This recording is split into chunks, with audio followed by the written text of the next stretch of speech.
ಈ ವಿಚಾರದಲ್ಲಿ ನಿಮ್ಮ ಒಂದು ನಿಲುವೇನು ಸರ್? ಏನಾಗಿರಬಹುದು ಇದು ಆಕ್ಚುಲಿ? ಯಾರ ಮೇಲಾದರೂ ರಿವೆಂಜ್ ತೀರ್ಸ್ಕೊಳ್ಳೇಬೇಕು. ಆ ತೀರ್ಸ್ಕೊಳ್ಳೋವರೆಗೂ ನಾನು ನೆಮ್ಮದಿಯಾಗಿ ಇರುವುದೇ ಇಲ್ಲ ಅಂತ. ಅದೇನೇ ಆಗಲಿ ಅದು ಕರ್ಕೊಬಂದು ಅವ್ನು ಚೆನ್ನಾಗಿ ಚೆಕ್ಬಿಟ್ಟು ಏನೋ ಮಾಡಿ ಅಂತ.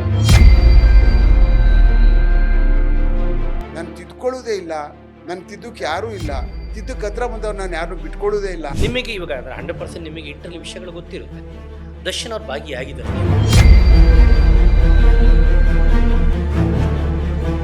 ಆಗುವ ಮೈ ಮೇಲೆಲ್ಲ ಬಹಳ ಗಾಯಗಳಿದ್ದಾವೆ. ಮತ್ತೆ ನಾಯಿ ಎಲ್ಲ ಮುಖ ಮತ್ತೆ ಕಿವಿಗಳೆಲ್ಲ ಕಿತ್ಕೊಂಡು ತಿಂದಾಕಿದೆ. ಇದು ಕೊಲೆನೇ.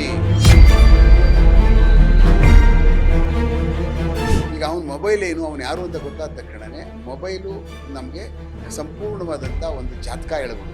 ಅಲ್ಲಿಂದ ಮತ್ತೆ ಇವರೆಲ್ಲ ಒಟ್ಟಿಗೆ ಸೇರ್ಕೊಂಡಿದ್ದಾರೆ. ಅಲ್ಲಿಂದ ಸ್ಟ್ರೇಟಾಗಿ ಇಂತಿಂಥ ರಸ್ತೆನಲ್ಲಿ ಬಂದಿದ್ದಾರೆ. ಹಾಗೆ ಬಂದು ಮತ್ತೆ ಶೆಡ್ಡಿಗೆ ಸೇರ್ಕೊಂಡಿದ್ದಾರೆ.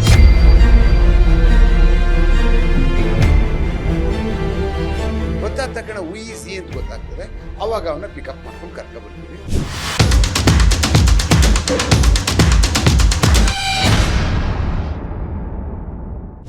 ನಮಸ್ಕಾರ, ಸ್ಪೀಡ್ ಪ್ಲಸ್ ಕರ್ನಾಟಕಕ್ಕೆ ಸ್ವಾಗತ. ನಾನು ಸಂದೀಪ್ ಕುಮಾರ್.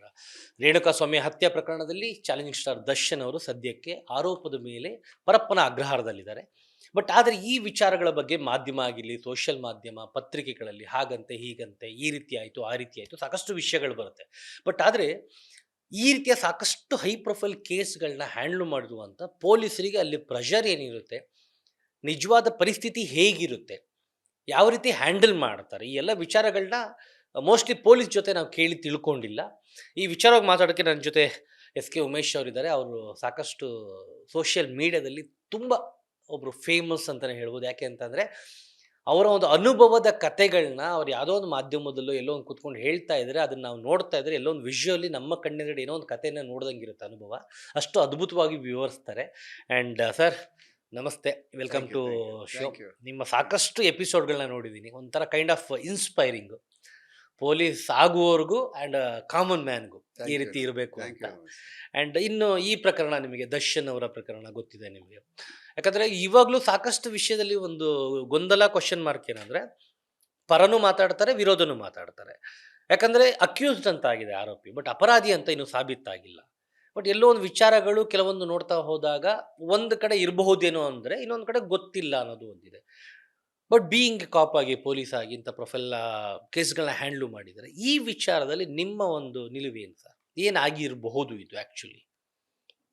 ನೋಡಿ, ಸಾಮಾನ್ಯವಾಗಿ ಏನಾಗುತ್ತೆ ಅಂತಂದ್ರೆ ಪ್ರಕರಣಗಳಲ್ಲಿ ಹಲವಾರು ವಿಧಗಳಿರ್ತವೆ. ಓಕೆ. ಪ್ರಕರಣಗಳಲ್ಲಿ ನಾವು ಒಬ್ಬರನ್ನ ನಿಂದಿಸುವಂಥದ್ದು ಇರ್ತದೆ, ಒಬ್ಬರಿಗೆ ರೋಷಾವೇಶದಲ್ಲಿ ಮಾತಾಡುವಂಥದ್ದು ಇರ್ತದೆ, ಆವೇಶಭರಿತವಾಗಿ ಅವನ ವಿರುದ್ಧವಾಗಿ ನಾವು ಬಿದ್ದು ಇಲ್ಲ ಅಸಾಲ್ಟ್ ಮಾಡ್ತಕ್ಕಂಥದ್ದು ಇರ್ತದೆ, ಇಲ್ಲ ಒಬ್ರಿಗೊಬ್ಬರು ನಿಂದಿಸ್ಕೊಂಡಿರ್ತಕ್ಕಂಥದ್ದು ಒಂದು ಲೆವೆಲ್. ಅದು ಅಂದರೆ ಒಂದು ಪಂಥಕ್ಕೆ ಸೇರುವಂಥದ್ದು. ಅದು ಅಗ್ರವೇಟೆಡ್ ಫಾರ್ಮು. ಅದಕ್ಕಿಂತ ಮುಂದೆ ಹೋಗಿ revenge ತೀರ್ಸ್ಕೊಳ್ಳುವಂಥದ್ದು.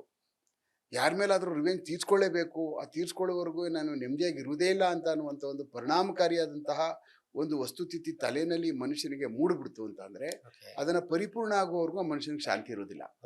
That is the biggest mistake. ಆ ಮನುಷ್ಯನಲ್ಲಿರ್ತಕ್ಕಂಥ ನ್ಯೂನ್ಯತೆ ಅಂತ ಕರಿತೀವಿ ನಾವು ಅದನ್ನು. ಅದೇನೇ ಆಗಲಿ ಅದು ಕರ್ಕೊಬಂದು ಅವ್ನಿಗೆ ಚೆನ್ನಾಗಿ ಚೆಕ್ಬಿಟ್ಟು ಏನೋ ಮಾಡಿ ಅವ್ನಿಗೆ ಈಗ ಅದನ್ನ ತೀರ್ಸ್ಕೊಬಿಡ್ಬೇಕು ಅನ್ನುವಂಥದ್ದು ಇರ್ತದಲ್ಲ, ಅದು ಬಹಳ ಅಪರೂಪದ ಜನಗಳ ತಲೆಯಲ್ಲಿ ಬರುತ್ತೆ. ಒಂದು ವೇಳೆ ಅಂಥದ್ದು ತಲೆಯಲ್ಲಿ ಬರ್ತಾ ಇದೆ, ಬಂದಿದೆ ಅಂತ ಹೇಳಿದಾಗ ಸುತ್ತ ಇರ್ತಾರಲ್ಲ, ಅವ್ರು ಸುತ್ತ ಇರ್ತಕ್ಕಂಥ ಯಾರೇ ಆದ್ರೂ, ಸಂಬಂಧಿಕರಾಗ್ಬೋದು, ಫ್ರೆಂಡ್ಸ್ ಆಗಿರ್ಬೋದು, ಆಮೇಲೆ ಬಹಳ ಹತ್ತಿರ ಸಂಬಂಧವರಾಗಿರ್ಬೋದು, ಯಾರಾದರೂ ಆಗಿರ್ಬೋದು, ಅವರುಗಳು ತಕ್ಷಣವೇ ಈ ವಿಚಾರಗಳ ತಿಳಿದು ಅದಕ್ಕೆ ಸಂಬಂಧಿಸಿದಂತೆ ಅವನಿಗೆ ಕನ್ವಿನ್ಸ್ ಮಾಡ್ತಕ್ಕಂಥದ್ದು, ಹೇಳುವಂಥದ್ದು, ಮತ್ತು ಅವನನ್ನು ಬೇರೆ ಒಂದು ಕಡೆ ಕರ್ಕೊಂಡೋಗಿ ಅವನಿಗೆ ಪರಿಣಾಮ ಏನಾಗ್ಬೋದು ಅನ್ನುವಂಥದ್ದು ವಿವರಿಸುವಂಥದ್ದು, ಇದನ್ನೆಲ್ಲನೂ ಕಾಲಕ್ಕೆ ಒಬ್ಬ ಮನುಷ್ಯ ಮಾಡಬೇಕಾಗ್ತದೆ. ಯಾಕೆ? ಹೌದೌದು. ಯಾಕೆಂದರೆ ಯಾವುದೇ ಮನುಷ್ಯ ಈ ಜಗತ್ತಲ್ಲಿ ಹುಟ್ಟಂಥವನು ತಪ್ಪು ಮಾಡಲೇಬೇಕು, ಮಾಡ್ತಾನೆ. ಮಾಡಾದ್ಮೇಲೆ ತಿದ್ಕೊಳ್ಳುವಂಥದ್ದು ಸಹಜ, ತಿದ್ಕೊಳ್ತಾನೆ. ನಾನು ಹುಟ್ಟಿದ್ಮೇಲೆ ನಾನು ಏನೂ ತಪ್ಪು ಮಾಡಲ್ಲ ಅಂತ ಅನ್ನುವಂಥದ್ದು ಏನಾರು ಅನ್ನಿಸಿದ್ರೆ ಅದು ನನ್ನ ಲೆಕ್ಕದಲ್ಲಿ ಅದು ಅವನು ಮನುಷ್ಯನೇ ಆಗಿರೋಕ್ಕೆ ಸಾಧ್ಯ ಇಲ್ಲ. ತಪ್ಪು ಮಾಡ್ತಾನೆ ಇರ್ತಾನೆ, ಮಾಡಿದ್ನ ತಿದ್ಕೊಳ್ತಾನೆ ಇರ್ತಾನೆ, ತಿದ್ದುತ್ತಾ ಇರ್ತಾರೆ ನಮ್ಮನ್ನ ಯಾರು ತಿಳ್ಕೊಂಡಿರ್ತಕ್ಕಂಥವ್ರು. ಆ ದಾರಿನಲ್ಲಿ ಹೋಗ್ತಕ್ಕಂಥದ್ದು ಮನುಷ್ಯ ಧರ್ಮ. ಅದು ನಾನು ತಿದ್ಕೊಳ್ಳೋದೇ ಇಲ್ಲ, ನಾನು ತಿದ್ದಕ್ಕೆ ಯಾರೂ ಇಲ್ಲ, ತಿದ್ದಕ್ಕೆ ಹತ್ರ ಬಂದವ್ರು ನಾನು ಯಾರನ್ನೂ ಬಿಟ್ಕೊಳ್ಳೋದೇ ಇಲ್ಲ ಅಂತ ಅನ್ನುವಂಥದ್ದು ಇರ್ತದಲ್ಲ, ಅದು ಎಲ್ಲೋ ಯಾವತ್ತೋ ನನ್ನ ಲೆಕ್ಕದಲ್ಲಿ ಅದಕ್ಕೊಂದು ಎಂಡ್ ಅಂತ ಇದ್ಬಿಡುತ್ತೆ. ಓಕೆ. ಅದು ಕ್ಲೋಸ್ ಆಗೋಯ್ತದೆ ರಸ್ತೆ. ಆಮೇಲೆ ಮತ್ತೆ ವಾಪಸ್ ಅದೇ ರಸ್ತೆಯಲ್ಲಿ ಬರಬೇಕಾಗುತ್ತೆ. ಯಾವಾಗ ನೀವು ತಿದ್ದಿಸ್ಕೊಳ್ತಾ ಸರಿ ಮಾಡ್ಕೊಳ್ತಾ ನಮ್ಮ ಮನಸ್ಥಿತಿನ ಆವಾಗಲೇನೆ ಏನು ಸ್ನಾನ ಮಾಡಿಸ್ಕೊಳ್ತಾ ಮುಂದುವರೆದಾಗ ನಮ್ಮ ರಸ್ತೆ ಮುಂದೆ ಹೋಗ್ತಾನೇ ಇರ್ತದೆ. ರಸ್ತೆಗೆ ಎಂಡೇ ಇರೋದಿಲ್ಲ. ಅದಕ್ಕೆ ನೀವು ಅದನ್ನ ಸಂಪೂರ್ಣ ಮಾಡೋಕ್ಕಾಗೋದೇ ಇಲ್ಲ. ಇಂಥವಕ್ಕೆಲ್ಲ ಎಷ್ಟೇ ರಸ್ತೆ ಎಂಡಿದ್ದು ಬಿಡುತ್ತೆ. ಆ ಕಾರಣಕ್ಕೋಸ್ಕರ ನೋಡಿ, ಯಾವಾಗಲೂ ಅಷ್ಟೇನೆ ಇಂಥ ಒಂದು ಪ್ರಲೋಭನೆಗೆ, ಇಂಥ ಒಂದು ಪರಿಸ್ಥಿತಿಗೆ ಸಿಗಾಕೊಂಡಾಗ ಮನುಷ್ಯ ಈಗಾಗಿದೆ ಏನು ಮಾಡ್ಬೋದು ಅಂತ ಅನ್ನುವಂಥದ್ದು ಇನ್ನೊಬ್ಬನ ಹತ್ರ ಕೇಳಿ ತಿಳ್ಕೊಳ್ಳುವಂಥ ವ್ಯವಧಾನ ಮನುಷ್ಯನ ಹತ್ರ ಯಾವಾಗ ಕಮ್ಮಿ ಆಗ್ಬಿಡುತ್ತೋ ಆವಾಗ ಆ ಮನುಷ್ಯನ ನಿಶ್ಚಲತೆ ಅಂತಂದ್ರೆ ತಗೊಳ್ಳುವಂಥ ನಿರ್ಧಾರದ ನಿಶ್ಚಲತೆ ಇರ್ತದಲ್ಲ, ಸರಿಯಾದಂಥ ತೀರ್ಮಾನ, ಪ್ರಖರವಾದಂಥ ತೀರ್ಮಾನ, ನಮ್ಗೆ ಏನ್ ಬೇಕು ಏನ್ ಸರಿ ಅಂತ ಕಾಣಿಸ್ತದಲ್ಲ, ನನಗೆ ಸರಿ ಅನ್ಸ್ಬೇಕಷ್ಟೇ, ನನಗೆ ಸರಿ ಅನ್ನಿಸ್ಬೇಕದು. ಅದನ್ನ ತಗೊಳ್ಳುವಂಥದ್ರಲ್ಲಿ ಫೇಲ್ ಆಗ್ಬಿಟ್ಟಾಗ ಇಂಥ ಅವಘಡಗಳು ನಡೆದೋಗ್ಬಿಡ್ತವೆ. ಇಲ್ಲಿ ಈ ಘಟನೆಗೆ ಏನ್ ಸರ್ ಕಾರಣ ಇರ್ಬೋದು ನಿಮ್ಮ ಪ್ರಕಾರ? ಅಂಡ್ ಇದರಲ್ಲಿ ನಿಮಗೆ ಇವಾಗ 100% ನಿಮಗೆ ಇಂಟರ್ವ್ಯೂ ವಿಷಯಗಳು ಗೊತ್ತಿರುತ್ತೆ. ನಿಮಗೆ ದರ್ಶನ್ ಅವ್ರು ಭಾಗಿಯಾಗಿದ್ದಾರೆ ನೇರವಾಗಿ? ನೋಡಿ, ಈ ಪ್ರಕರಣದಲ್ಲಿ ನಾವು ತನಿಖಾ ಕಾಲದಲ್ಲಿ ತನಿಖೆ ಮಾಡ್ತಾ ಇರುವಂಥ ಸಮಯದಲ್ಲಿ ನಾನೊಬ್ಬ ತನಿಖಾಧಿಕಾರಿಯಾಗಿ ನನ್ನ ಒಂದು ಪೊಲೀಸ್ ಠಾಣೆಯಲ್ಲಿ ಒಂದು ಪ್ರಕರಣ ದಾಖಲಾಯಿತು ಅಂತ ಹೇಳಿದಾಗ, ಆ ಪ್ರಕರಣ ದಾಖಲಾದ ತಕ್ಷಣನೇ ಈ ಪ್ರಕರಣದಲ್ಲಿ ಒಳ ಇರ್ತಕ್ಕಂಥವ್ರು, ಮಾಡಿರುವಂಥವ್ರು, ಇದಕ್ಕೆ ಸಂಬಂಧಪಟ್ಟಂಥ ಪೂರಕವಾಗಿ ಯಾರ್ಯಾರು ಉತ್ತೇಜನ ಕೊಟ್ಟಿರ್ತಕ್ಕಂಥವ್ರು ಅನ್ನೋದ್ರ ಬಗ್ಗೆ ನಾವು ತನಿಖೆ ಪ್ರಾರಂಭ ಮಾಡ್ತೀವಿ.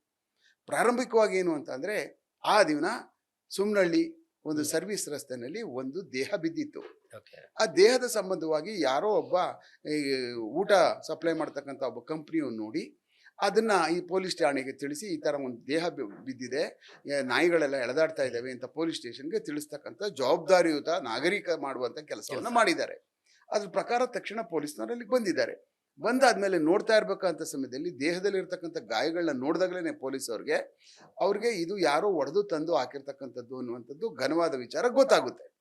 ತಕ್ಷಣನೇ ಇದು ಈ ತರ ಆಗಿದೆ ಅನ್ನುವಂಥದ್ದು ಆದ ತಕ್ಷಣನೇ ಇಮಿಡಿಯೇಟ್ ಆಗಿ ಯಥಾಸ್ಥಿತಿ ಆಗಿರ್ತಾರೋ ಒಬ್ಬ ತನಿಖಾಧಿಕಾರಿ ಹಾಗೇನೆ ಇಮಿಡಿಯೇಟ್ ಆಗಿ ಯಾವುದೇ ತರವಾದಂಥ ಸಮಯವನ್ನು ವ್ಯಯ ಮಾಡದೆ ಜಾಗಕ್ಕೆ ಬರ್ತಕ್ಕಂಥದ್ದು ನಮ್ಮ ಕೆಲಸ.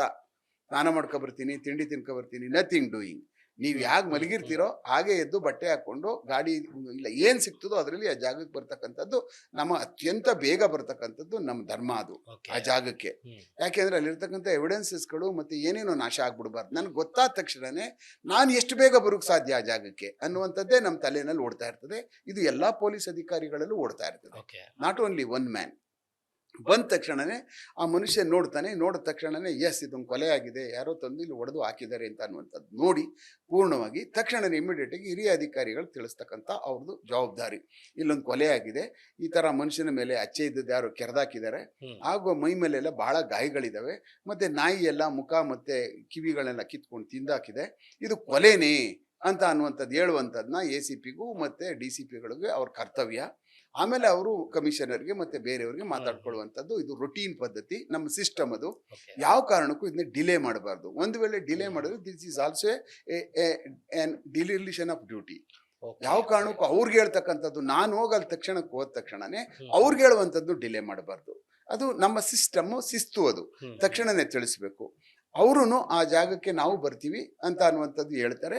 ಇಲ್ಲ ಅಂದ್ರೆ ಇಮಿಡಿಯೇಟ್ ಆಗಿ ಅಲ್ಲಿ ಏನಾದರೂ ಜನ ಸೇರ್ತಾರೆ, ಮತ್ತೆ ಇನ್ನೇನಾದರೂ ಅಲ್ಲಿ ಸಾಕ್ಷ್ಯನಾಶಗಳು ಏನಾದರೂ ಆಗ್ಬಿಡ್ತವೆ ಅನ್ನೋದಾದ್ರೆ ಇಮಿಡಿಯೇಟ್ ಆಗಿ ನೀವು ಬಾಡಿನ ಹಾಸ್ಪಿಟ್ಲಿಗೆ ಸಾಗಿಸಿ ಅಂತ ಅವ್ರು ಇಮಿಡಿಯೇಟ್ ಆಗಿ ಹೇಳ್ತಾರೆ. ಅವಾಗ ನಾವು ಅಲ್ಲಿಂದ ಆ ಜಾಗನ ಪ್ರೊಟೆಕ್ಟ್ ಮಾಡಿಕೊಂಡು ಅಲ್ಲಿಂದ ಈಗ ಒಂದು ಆಂಬ್ಯುಲೆನ್ಸ್ ತರಿಸಿ ಇಮಿಡಿಯೇಟ್ ಆಗಿ ಆ ಗಾಡಿನ ಆ ದೇಹವನ್ನ ನಾವು ಮುಂದಿನ ತನಿಖೆಗಾಗಿ ಶವ ಪರೀಕ್ಷೆಗೆ ನಾವು ಅದನ್ನ ಗೌರ್ಮೆಂಟ್ ಹಾಸ್ಪಿಟ್ಲಿಗೆ, ಯಾವ್ದಾದ್ರು ಸರ್ಕಾರಿ ಹಾಸ್ಪಿಟ್ಲು ಮತ್ತೆ ಡೆಸಿಗ್ನೇಟ್ ಮಾಡಿರ್ತಾರೆ ಸರ್ಕಾರ, ಆ ಹಾಸ್ಪಿಟ್ಲಿಗೆ ನಾವು ರವಾನೆ ಮಾಡ್ತೀವಿ. ಮಾಡಾದ್ಮೇಲೆ ನಾವು ಆ ಜಾಗದಲ್ಲಿ ಇನ್ಕ್ವೆಸ್ಟ್ ಮಾಡಿದ್ರು ಮಾಡ್ಬೋದು, ಇಲ್ಲ ಪೊಲೀಸ್ ಇದರಲ್ಲಿ ಹಾಸ್ಪಿಟ್ಲ್ ಒಳಗಡೆ ಇನ್ಕ್ವೆಸ್ಟ್ ಶವ ಪರೀಕ್ಷೆ ನಾವು ಮಾಡುವಂಥದ್ದು. ದೇಹದ ಮೇಲೆ ಏನೇನು ಗಾಯ ಇದ್ದಾವೆ, ದೇಹದ ಮೇಲೆ ಕಾಣ್ತಾ ಇರ್ತಕ್ಕಂಥ ಗಾಯಗಳ ಸ್ವರೂಪಗಳಾಗಿದ್ದಾವೆ, ಇದನ್ನೆಲ್ಲ ಬರೆದು ನಾವು ಒಂದು ರಿಕ್ವೆಸ್ಟ್ ಕೊಡ್ತೀವಿ ಯಾರಿಗೆ, ಡಾಕ್ಟ್ರಿಗೆ. ಈ ಸಂಬಂಧದಲ್ಲಿ ಈ ಥರದೊಂದು ನಮಗೆ ಆಗಿದೆ, ನಮ್ಮ ಪೊಲೀಸ್ ಠಾಣೆಯಲ್ಲಿ ಇಂಥದ್ದೊಂದು ಕೊಲೆ ಪ್ರಕರಣ ದಾಖಲಾಗಿದೆ, ಅದಕ್ಕೋಸ್ಕರ ನೀವು ಪೋಸ್ಟ್ ಮಾರ್ಟಮ್ ಮಾಡಿ ಇದನ್ನ ಪೂರ್ಣ ಪ್ರಮಾಣದ ನಮಗೆ ವರದಿ ಕೊಡಬೇಕು, ಇದರದ ಅವನ ಸಾವಿಗೆ ಕಾರಣ ಏನು ಅಂತ ಕೊಡಬೇಕು ಅಂತೇಳಿ ಪೋಸ್ಟ್ ಮಾರ್ಟಮ್ ರಿಪೋರ್ಟ್ ರಿಕ್ವೆಸ್ಟ್ ಮಾಡ್ಕೊಡ್ತೀವಿ. ಬಾಡಿ ಹ್ಯಾಂಡ್ ಓವರ್ ಮಾಡ್ತೀವಿ. ಹಿ ಕಂಡಕ್ಟೆಡ್ ಪೋಸ್ಟ್ ಮಾರ್ಟಮ್ ರಿಪೋರ್ಟ್. ಅವರು ಮಾಡ್ತಾರೆ. ಮಾಡಬೇಕಾದಾಗ ಅವ್ರು ಏನೇನು ಗಾಯಗಳೆಲ್ಲ ಕಾಣ್ತವೆ ಅದನ್ನೆಲ್ಲನೂ ಪೋಸ್ಟ್ ಮಾರ್ಟಮ್ ರಿಪೋರ್ಟಲ್ಲಿ ಬರೀತಾರೆ. ಇಂಟರ್ನಲ್ ಇಂಜುರೀಸ್ ಅಂಡ್ ಎಕ್ಸ್ಟರ್ನಲ್ ಇಂಜುರಿಗಳು ಎಲ್ಲ ಬರೀತಾರೆ ಪೂರ್ತಿ. ಮತ್ತೆ ಅದ್ರ ಒಳಗಡೆ ಇರ್ತಕ್ಕಂಥ ವಿಸಿರಾ ಅಂತ ಕರಿತೀವಿ ನಾವು, ಅಂದ್ರೆ ಇಂಟೆಸ್ಟೈನ್ದು, ಲಿವರ್ದು, ಮತ್ತು ಸ್ವಲ್ಪ ಸಣ್ಣ ಸಣ್ಣ ಕರಳುಗಳದು ಕೆಲವಷ್ಟು ಅದನ್ನ ಕಲೆಕ್ಟ್ ಮಾಡಿಕೊಂಡು ಮುಂದಿನ ಎಕ್ಸಾಮಿನೇಷನ್ಗೆ ಕೊಡ್ತಾರೆ. ಹೇಗೆಲ್ಲ ಹೊಡೆತ ಬಿದ್ದು ಬಿದ್ದಿದ್ದಾನೆ ಮತ್ತೆ ಪೆಥಾಲಜಿ ರಿಪೋರ್ಟ್ ಎಲ್ಲ ಆಗುತ್ತೆ. ಒಳಗಡೆ ಇರ್ತಕ್ಕಂಥದ್ದು ಏನಾದ್ರು ಅಕಸ್ಮಾತ್ ಬೇರೆ ಏನಾದ್ರು ಕುಡಿಸಿದಾರಾ, ಬೇರೆ ಆಗಿರ್ಬೋದು ಅಂತೇಳಿ ಇಂಟರ್ನಲ್ ಇದನ್ನೆಲ್ಲಾನು ತಗೊಂಡು ನಮಗೆ ಬಯಾಲಜಿಕಲ್ ಪೂರ್ತಿ ಎಲ್ಲಾನು ನಮಗೆ ಒಂದು ಸೆಟ್ ಆಫ್ ಥಿಂಗ್ಸ್ ನ ರೆಡಿ ಮಾಡಿ ಕೊಡ್ತಾರೆ. ಅಲಾಂಗ್ ವಿತ್ ಇಸ್ ಬಟ್ಟೆ, ಅವನು ಏನ್ ಬಟ್ಟೆ ಧರಿಸ್ಕೊಂಡಿದ್ದೋ, ಮೈ ಮೇಲೆ ಏನಿತ್ತೋ ಅದನ್ನು ಸಪ್ರೇಟ್ ಸೀಸ್ ಮಾಡಿರ್ತಾರೆ. ಅದನ್ನು ನಾವು ತಗೊಂಡು ಬಂದು ಪೊಲೀಸ್ ಠಾಣೆಯಲ್ಲಿ ನಮ್ಮ ಸಂಬಂಧಪಟ್ಟಂಥ ದಾಖಲಾತಿನಲ್ಲಿ ಅದನ್ನು ನಮೂದು ಮಾಡ್ಕೊಳ್ತೀವಿ. ತಕ್ಷಣವೇ ನಾವು ಈ ಪ್ರಕರಣ ದಾಖಲಾದ ತಕ್ಷಣವೇ ನಾವು ಇನ್ನೊಂದು ಪ್ಯಾರಲಲ್ಲಾಗಿ ಯಾರಿ ಮನುಷ್ಯ ಅಂತ ಪತ್ತೆ ಮಾಡೋದಕ್ಕೆ ಇನ್ನೊಂದು ಟೀಮ್ನ ರೆಡಿ ಮಾಡ್ತೀವಿ ಪೊಲೀಸ್ ಸ್ಟೇಷನಲ್ಲಿ. ಈ ಮನುಷ್ಯ ಯಾರಿರ್ಬೋದು, ಎಲ್ಲಿಂದ ಹೊಡೆದು ತಂದಾಕಿರ್ಬೋದು ಅಂತ ಅನ್ನುವಂಥದ್ದು. ಆಗ ನಾವು ತನಿಖಾ ಸಮಯದಲ್ಲಿ ಯಾರಿರ್ಬೋದು, ಏನು ಎಲ್ಲಿಂದ ಬಂದ ಸಡನ್ ಆಗಿ ಗೊತ್ತಾಗಲ್ಲ, ಎಲ್ಲಿಂದ ತಂದಾಕ್ಬಿಟ್ಟಿದ್ದಾರೆ. ಯಾಕೆಂದ್ರೆ ಮೈ ಮೇಲಿಂದ ಅಚ್ಚೆ ಎಲ್ಲ ಕೆರೆದ್ಬಿಟ್ಟಿರ್ತಾರೆ. ಹಾಗೆ ಅಕಸ್ಮಾತ್ ಏನಾದರೂ ಗಡಬಡಿನಲ್ಲಿ ಏನಾದರೂ ಸಣ್ಣ ಪುಟ್ಟ ಅವ್ನ ಜೋಬಲ್ಲಿ ಏನಾರು ಸಿಕ್ಬಿಟ್ರೆ ನಮ್ಗೆ ಈಸಿ ಆಗ್ಬಿಡುತ್ತೆ. ನನ್ನ ಲೆಕ್ಕ ಅದು ಅದೇ ತರ ಆಗಿದೆ. ಅಷ್ಟು ಬೇಗ ಗೊತ್ತಾಗ್ಬೇಕು ಅಂದ್ರೆ ಆ ದೇಹದಲ್ಲಿ ಏನೋ ಒಂದು ಕುರುಹು ಅವನಿಗೆ ಸಂಬಂಧಪಟ್ಟದ್ದು, ಅವನ ಊರಿಗೆ ಸಂಬಂಧಪಟ್ಟದ್ದು ಒಂದು ಐಡೆಂಟಿಫಿಕೇಶನ್ ಇತ್ತು ಅಂತ ಅರ್ಥ. ಇಲ್ಲಾಂದ್ರೆ ಅಷ್ಟು ಬೇಗ ನೆಕ್ಸ್ಟ್ ಡೇ ಬೆಳಿಗ್ಗೆಗೆನೆ ಸಡನ್ ಆಗಿ ಗೊತ್ತಾಗೋದಿಲ್ಲ. ಐಡೆಂಟಿಫೈ ಮಾಡುವಂಥದ್ದು ಕಷ್ಟ ಇರ್ತದೆ. ಯಾಕೆಂದ್ರೆ ನಾವುಗಳು ಎಲ್ಲ ಪೊಲೀಸ್ ಸ್ಟೇಷನ್ ತಿಳಿಸ್ಬೇಕು. ಮತ್ತೆ ನಾವು ಅಲ್ಲಿ ಕೆಲವಷ್ಟು ಜನ ಕಂಪ್ಲೇಂಟೇ ಕೊಟ್ಟಿರೋದಿಲ್ಲ. 2 ದಿವಸ 2-3 ದಿವಸ ಆದ್ಮೇಲೆ ಕೊಡ್ತಾರೆ, ಎಲ್ಲೋ ಹೋಗಿದ್ದಾನೆ ಬರ್ತಾನೆ ಅಂತ ಹೇಳ್ಬಿಟ್ಟು ಅಂತ. ಈ ಪ್ರೋಸೆಸ್ ಎಲ್ಲ ನಡೆದೋಗ್ಬಿಡುತ್ತೆ. ಇದ್ರಲ್ಲಿ ಅಲ್ಲೇ ಸಿಕ್ಕಿರ್ತಕ್ಕಂಥ ಕಾರಣಕ್ಕೋಸ್ಕರನೇ ಇದು ಬೇಗ ಅವರ ತಂದೆ ತಾಯಿಗೆ ತಿಳಿಸಿ ಚಿತ್ರದುರ್ಗಕ್ಕೆ ಈ ತರ ಆಗಿದೆ ಅಂತ ಹೇಳಿ ಅವ್ರಿಗೆ ತಿಳಿಸಿ ಕರ್ಸ್ಕೊಂಡಿದ್ದಾರೆ. ಇದರಲ್ಲಿ ಒಂದು ಚಿಕ್ಕ ಇಂಟರಪ್ಷನ್. ಈ ಕೇಸಲ್ಲಿ ಬಾಡಿ ಸಿಕ್ತಿದ್ದಂತೆ ಅಥವಾ ಮನೆಯವರಿಗೆ ಇದು ಗೊತ್ತಾಗ್ತಿದ್ದಂತೆ ನಿಮಗೆ ಆ ಟೈಮಲ್ಲಿ 4 ಜನ ಬಂದು ಸರೆಂಡರ್ ಆಗ್ತಾರೆ, ನಾವೇ ಕೊಲೆ ಮಾಡಿದೀವಿ ಅಂತ. ಸೊ ಯೂಶುವಲ್ ಆಗಿ ಅದೆಷ್ಟೋ ಕೇಸ್ ನೋಡಿದ್ದೀವಿ, ಯಾರೋ ಸಾಯಿಸಿ ಯಾರೋ ಸರೆಂಡರ್ ಆಗಿ ಶಿಕ್ಷೆ ತಗೊಂಡು ಜೈಲಲ್ಲಿರೋದು ಸಾಕಷ್ಟು ಉದಾಹರಣೆಗಳಿದ್ದಾವೆ. ಯಾಕಂದರೆ ಅದು ಪ್ರೀ ಪ್ಲಾನ್ ಅಷ್ಟರ ಮಟ್ಟಿಗೆ ಕ್ರಿಮಿನಲ್ಸ್ಗಳು ಮಾಡ್ತಾರೆ. ಅದನ್ನು ಪೊಲೀಸ್ನವ್ರನ್ನೂ ಕೂಡ ಯಾಮಾರಿಸಿ ಅವರಿಗೆ ಗೊತ್ತಿಲ್ಲದಂಗೆ ಮಾಡೋ ರೀತಿ ಮಾಡ್ತಾರೆ. ಅದು ಎಕ್ಸ್ಪೀರಿಯನ್ಸ್ ನಿಮಗೂ ಆಗಿದೆ. ಈ ಕೇಸಲ್ಲಿ ಏನು ಸರ್ ಮಿಸ್ ಆಗಿರ್ಬೋದು? ಸರೆಂಡರ್ ಆದಮೇಲೂ ಕೂಡ ಆರೋಪಿಗಳು ತಗಲಾಕೊಂಡಿದ್ದಾರೆ ಅಂತಂದರೆ ಏನು ಮಿಸ್ ಆಗಿರ್ಬೋದು? ನೋಡಿ, ನಾನು ಅಲ್ಲಿಗೆ ಬರ್ತಾ ಇದ್ದೆ. ಅದು ತನಿಖಾ ಭಾಗಕ್ಕೆ ಬಂದಾಗ ಏನಾಗುತ್ತೆ ಅಂದ್ರೆ, ನಾವು ಫಸ್ಟ್ ಆ ಮನುಷ್ಯ ಯಾರು ಅಂತ ಗೊತ್ತಾದ ತಕ್ಷಣ ಏನ್ ಮಾಡ್ತೀವಿ, ಯಾರು ಮಾಡಿರ್ಬೋದು ಅಂತ ಅನ್ನುವಂಥದ್ದು ಟೆಕ್ನಿಕಲ್ ಇನ್ವೆಸ್ಟಿಗೇಷನ್ ಒಳಗಡೆ ಹೋಗಿ ಪ್ರಯತ್ನ ಪಡ್ತೀವಿ ನಾವು. ಯಾಕೆಂದ್ರೆ ಅಲ್ಲಿ ಸತ್ಯ ಹೇಳ್ಬಿಡುತ್ತೆ, ಅಲ್ಲಿ ಮಿರರ್ ಇದ್ದಂಗೆ. ಈಗ ಅವನ ಮೊಬೈಲ್ ಏನು, ಅವನು ಯಾರು ಅಂತ ಗೊತ್ತಾದ ತಕ್ಷಣನೇ ಮೊಬೈಲು ನಮಗೆ ಸಂಪೂರ್ಣವಾದಂಥ ಒಂದು ಜಾತಕ ಹೇಳ್ಬಿಡುದು, ಬರ್ಕೊಟ್ಬಿಡ್ತೀವಿ ನಾವು. ಅವನು ಹೇಗೆ ಬಂದ, ಯಾರು ಕರ್ಕೊಬಂದ್ರು, ಯಾರ್ಯಾರು ಮಾತಾಡಿದ್ರು, ಯಾವ ಜಾಗಕ್ಕೆ ಹೋಗಿದ್ದ, ಯಾವ ಜಾಗದಿಂದ ಇಲ್ಲಿಗೆ ಬಂದ, ಅವನ ಲಾಸ್ಟ್ ಲೊಕೇಶನ್, ಅವನ ಮೊಬೈಲ್ ಎಲ್ಲಿ ಸ್ವಿಚ್ ಆಫ್ ಆಗಿದೆ, ಮತ್ತೆ ಅಲ್ಲಿಂದ ಇಲ್ಲಿಗೆ ಬಂದಿದೆ, ಇದೆಲ್ಲ ಪೂರ್ಣ ಪ್ರಮಾಣದ ನಮಗೆ ಒಂದು ಗ್ರಾಫ್ ಮಾಡ್ಕೊಬಿಡ್ತೀವಿ, ಸಿಕ್ಬಿಡುತ್ತೆ. ಇವನನ್ನ ಎಲ್ಲಿಂದ ಕರ್ಕೊಬಂದವರು, ಜೊತೆನೆಲ್ಲ ಅಸೋಸಿಯೇಟ್ಗಳು ಯಾರು, ಅಸೋಸಿಯೇಟ್ ಯಾರು ಮಾಡಿದ್ರು, ಅವನ ಜೊತೆಲಿ ಮಾತಾಡಿದವ್ರದ್ದು ಅವರು ಅಸೋಸಿಯೇಟ್ ಆಗಿತ್ತು. ಪೂರ್ತಿ ನಮಗೆ ವಿತಿನ್ ಸ್ಪ್ಯಾನ್ ಆಫ್ ಅರ್ಧ ಗಂಟೆ 1 ಅವರಲ್ಲಿ ಗೊತ್ತಾಗ್ಬಿಡುತ್ತೆ. ಯಾಕೆಂದ್ರೆ CDR ತಗೊಂಡ ತಕ್ಷಣನೇ ಕಂಪನಿಯಿಂದ ನಮಗೆ ನೀಟಾಗೆ ನಾವು ಅದನ್ನ ಅನಲೈಸ್ ಮಾಡಿದ ತಕ್ಷಣನೇ ನಾವು ಇಂತಿಂತವ್ರೆ ಇವ್ರು ಪಿಕಪ್ ಮಾಡಿದ್ದಾರೆ, ಇವ್ರು ಕರೆದಿದ್ದಾರೆ, ಇವ್ರು ಫೋನ್ ಮಾಡಿದ್ದಾರೆ, ಇಂಥ ಜಾಗಕ್ಕೆ ಬಂದವ್ರೆ, ಅಲ್ಲಿಂದ ಮತ್ತೆ ಇವರೆಲ್ಲ ಒಟ್ಟಿಗೆ ಸೇರ್ಕೊಂಡಿದ್ದಾರೆ, ಅಲ್ಲಿಂದ ಸ್ಟ್ರೇಟ್ ಆಗಿ ಇಂತಿಂಥ ರಸ್ತೆನಲ್ಲಿ ಬಂದಿದ್ದಾರೆ, ಹಾಗೆ ಬಂದು ಮತ್ತೆ ಶೆಡ್ಗೆ ಸೇರ್ಕೊಂಡಿದ್ದಾರೆ ಅನ್ನುವಂಥ ಗ್ರಾಫೇ ನಮ್ಗೆ ಗೊತ್ತಾಗ್ಬಿಡುತ್ತೆ ಅಲ್ಲಿಂದ ಟೆಕ್ನಿಕಲಿ. ಹೌದೌದು. ಆವಾಗ ನಾವು ಯಾರನ್ನೂ ಕೇಳುವಂತ ಅವಶ್ಯಕತೆನೆಲ್ಲ, ಎಲ್ಲಿ ಬಂದ್ರಿ, ಯಾಕೆ ಹೋದ್ರಿ, ಏನೇನಿದ್ರು, ಯಾಕೆ ಏನ್ಬಿಟ್ಟು ಅಂತ. ಎವ್ರಿಥಿಂಗ್ ಈಸ್ ಒಂಥರ ಬಟ್ಟೆ ಇದ್ದಂಗೆ, ಹಾಗೆ ನೇಯ್ದಿರುತ್ತೋ ಅದೇ ತರ ಎವಿಡೆನ್ಸ್ಗಳು ಇರ್ತದೆ. ಅದರಿಂದ the weaving system of evidence it cannot ಸುಳ್ಳು ಹೇಳಕ್ಕಾಗಲ್ಲ, ಯಾವ ಕಾರಣಕ್ಕೂ ಆಗುದಿಲ್ಲ. ಅದೆಲ್ಲ ಸಿಕ್ಕಾದ ತಕ್ಷಣ ಏನಾಗುತ್ತೆ, ವಿ ವೆಂಟ್ ಇನ್ ಟು ಒಳಗಡೆಗೆ ಹೋಗ್ತೀವಿ, ಕೇಸ್ ಒಳಗಡೆ ಹೋದಾಗ ಇದರ ಸೂತ್ರಧಾರ ಯಾರು ಯಾವ ಅನ್ನುವಂಥದ್ದು ಒಂದು ಅನಲೈಸ್ ಮಾಡ್ತೀವಿ. ಇದನ್ನ ಪೂರ್ಣ ಪ್ರಮಾಣದಲ್ಲಿ ಕಂಟ್ರೋಲ್ ಮಾಡಿರ್ತಕ್ಕಂಥ ವ್ಯಕ್ತಿ ಯಾರು ಅಂತ ಅನ್ನುವಂಥದ್ದನ್ನ ಒಂದು 15 ನಿಮಿಷದಲ್ಲಿ ನಾವು ಪತ್ತೆ ಮಾಡಿಬಿಡ್ತೀವಿ. ಇದನ್ನ ಕಂಪ್ಲೀಟ್ ಕಂಟ್ರೋಲ್ ತಗೊಂಡಿರ್ತಕ್ಕಂಥ ಯಾರು, ಇವ್ರನ್ನೆಲ್ಲರೂ ಕಂಟ್ರೋಲ್, ಯಾರು ಇನ್ಸ್ಟ್ರಕ್ಷನ್ ಮೇಲೆ ನಡೆದಿದೆ, ಆ ಮನುಷ್ಯ ಹೇಗೆ ಮೂವ್ ಆಗಿದ್ದಾನೆ, ಅವನು ವೇರ್ ಈಸ್ ಈಸ್ ಲೊಕೇಶನ್ ನಾವು ಅಂತ ನಮ್ಗೆ ಗೊತ್ತಾಗ್ಬಿಡ್ತದೆ. ಗೊತ್ತಾದ ತಕ್ಷಣ ಹೂ ಈಸ್ ಈ ಅಂತ ಗೊತ್ತಾಗ್ತದೆ. ಅವಾಗ ಅವನ್ನ ಪಿಕಪ್ ಮಾಡ್ಕೊಂಡು ಕರ್ಕೊ ಬರ್ತೀವಿ. ಅಷ್ಟೊತ್ತಾಗ್ಲೇನೆ ಹೈ ಪ್ರೊಫೈಲ್ VIP ಆದ್ರೆ ಅವಾಗ ಈಗ ನಿಮ್ಮ ಮೂವ್ ಸ್ಪೀಡ್ ಪ್ಲಸ್ ಕರ್ನಾಟಕ